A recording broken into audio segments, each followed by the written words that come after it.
In honor of the war against the suits that's currently going on, I've elected to not wear a collared shirt and put one on 30 seconds before I record this video and take it off 30 seconds after I record this video.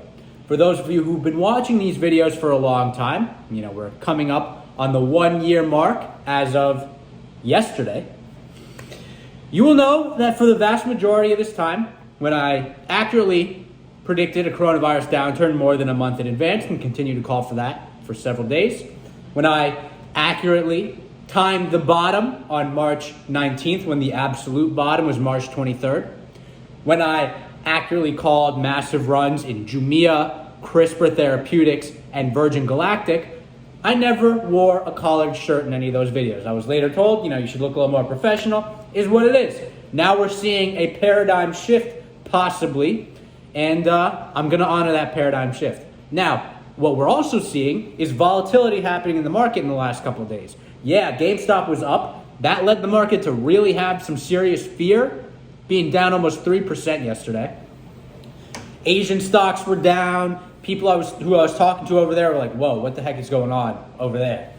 Well, refer to my video yesterday for how I felt yesterday after that sell-off, and having that rock solid fundamental view of the outlook, that's not changing. Simply is not changing. The market responded to that sell-off with a strong upward movement today, at one point up 2%, but then came back and essentially cut those gains in half in about the last hour of trading, a little more, an hour and a half or so. So there's definitely some weak hands in the market, and it's possible these weak hands can shake the market down 5 to 10%. Some sort of noticeable drawdown can occur, and none of us should be surprised. But for those of us who are taking a solid look at the fundamentals, we have to consider that bonds are at very low interest rates. So you can go there and have money there, but at some point we're going to see inflation. And having 0% interest on inflation doesn't bring you any goods. It makes you lose goods, because what matters is the real value. So I think a lot of this money that is in bonds and just general money on the sidelines will want to find its way into the stock market. And yes, the S&P 500, the NASDAQ, Docusign, and Zoom all are very expensive. I would not buy Docusign and Zoom.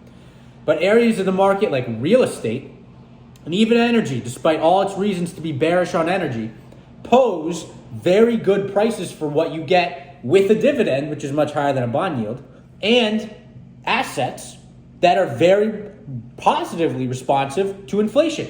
So I think a lot of this bond money, which goes into debt, can go into some real estate, which involves a lot of debt, but pays a dividend oftentimes, if you find the right REIT, like Starwood.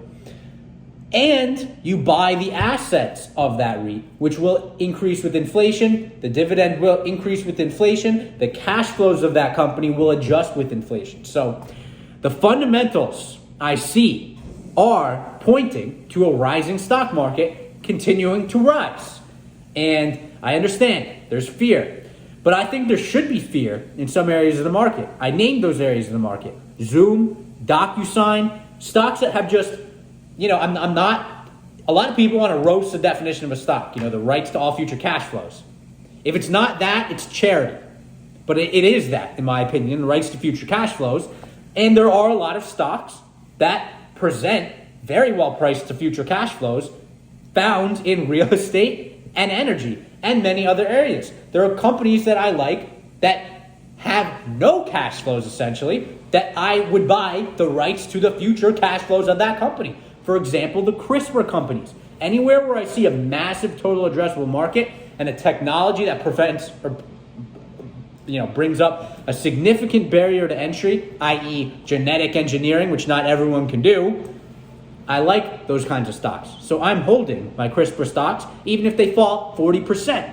And a lot of people are saying, oh, these new young guys are doing things differently. Well, I can't speak for everyone else, but I can speak for myself. Maybe that is different. I don't know. I would hold that all the way through. I think Warren Buffett would too if he liked that stock. So I expect the market to continue rallying. Obviously prices are expensive, but not all prices are expensive. I'm looking for prices that are good. Yes, I'm keeping some cash on the sideline. Yes, I bought S&P, SPY put options today when the market was up 2% because a small allocation. I'm not going to be surprised if there's a 5 to 10% drawdown. I'm telling you that right now, as I tell you I expect the market to continue, and I'm largely in.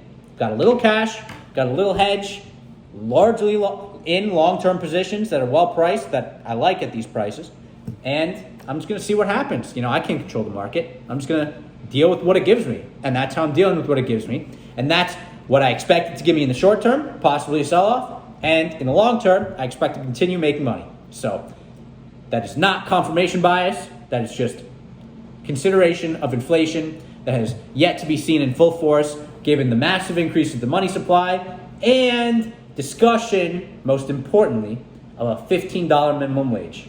So until next time, peace out.